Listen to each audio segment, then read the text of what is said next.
Assalamualaikum warahmatullahi wabarakatuh. Alhamdulillahirabbil alamin. Allahumma shalli ala sayyidina Muhammad wa ala ali sayyidina Muhammad. Kali ini saya akan berbagi ilmu hakikat, yaitu ilmu kebenaran yang hakiki yang datangnya dari al-haq, yang tersirat di dalam ilmu syariat. Seringkali saya melihat ada yang mempertanyakan di YouTube ataupun mungkin di Facebook dengan perkataan, apabila semua sudah ditakdirkan oleh Allah, lalu kenapa manusia masih dimintai tanggung jawab? Nah, seperti itu intinya. Lalu bagaimana jawabannya yang tepat? Perlu diketahui saudara-saudariku, Allah itu tidak mungkin zalim kepada manusia. Karena Allah sendiri berfirman di dalam surat Yunus ayat 44, sesungguhnya Allah tidak menzalimi manusia sedikit pun, tetapi manusia itulah yang menzalimi dirinya sendiri.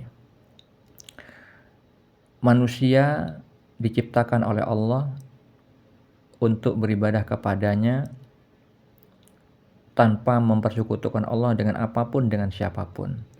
Yang mana Allah firmankan hal itu di dalam surat Az-Zariyat ayat 56, tidaklah aku menciptakan jin dan manusia melainkan supaya beribadah kepadaku. Oleh karena itu, untuk beribadah kepada Allah harus mengenal ilmu syariat tentang peraturan-peraturan Allah, yang mana hal itu Allah firmankan di dalam surat Al-Jasiyah ayat 18. Allah Ta'ala menganjurkan kepada Nabi Muhammad SAW untuk mengikuti syariat, untuk mengikuti peraturan agama itu. Dan Allah juga menganjurkan untuk tidak mengikuti orang-orang yang tidak mengetahui. Begitu juga kita sebagai umat Nabi Muhammad SAW harus memahami ilmu syariat, peraturan-peraturan, hukum-hukum Allah tentang yang halal dan yang haram. Setelah kita memahami dengan benar, maka dengan jalan itulah kita akan mendapatkan jawaban dari pertanyaan yang tadi saya sampaikan. Pertanyaan yang seringkali diucapkan seperti yang tadi saya sampaikan, bahwa ketika Allah sudah mentakdirkan, lalu kenapa manusia masih dimintai pertanggungjawaban? Hal itu terkait dengan dalil-dalil berikut ini.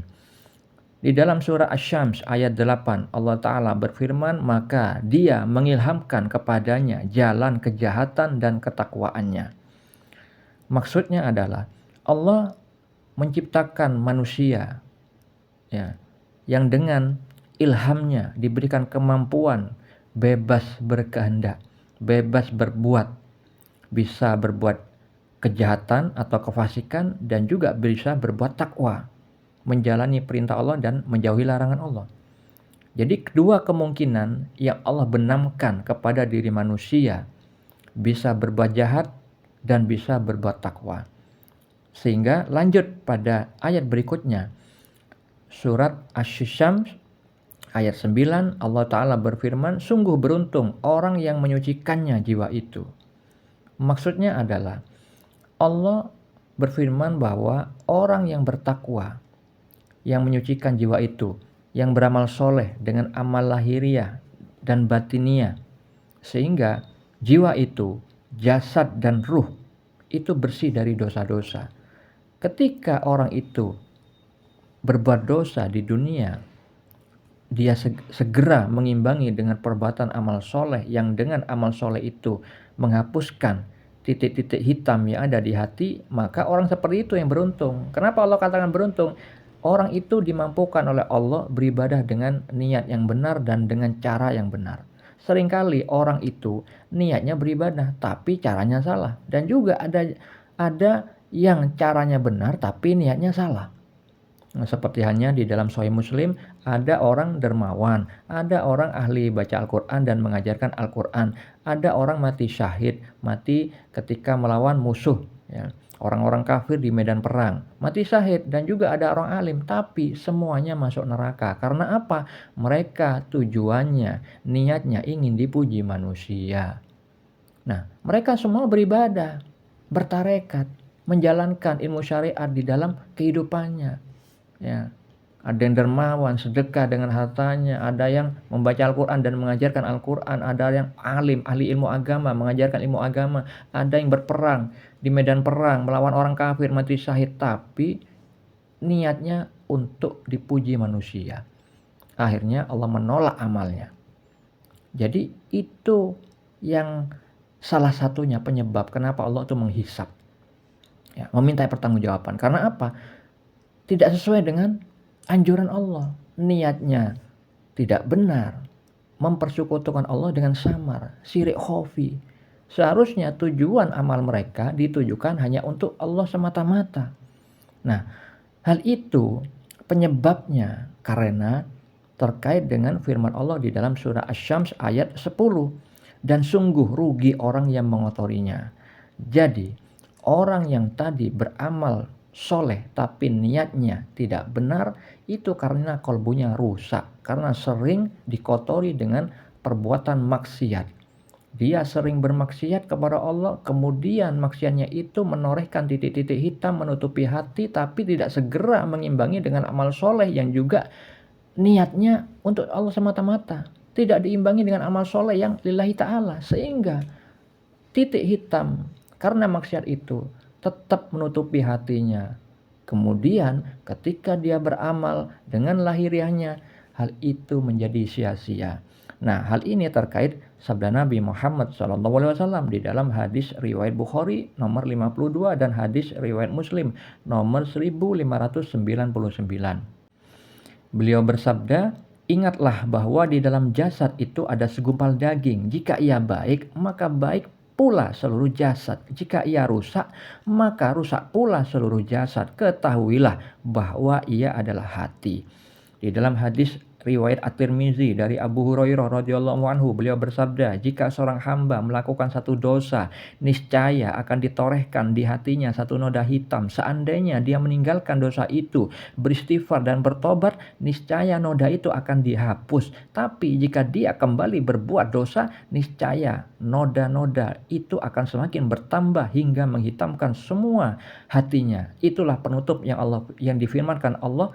Sekali-kali tidak demikian. Sebenarnya apa yang selalu mereka lakukan itu tetap menutupi hati mereka. Surat Al-Mutaffifin ayat 14. Ayat 14.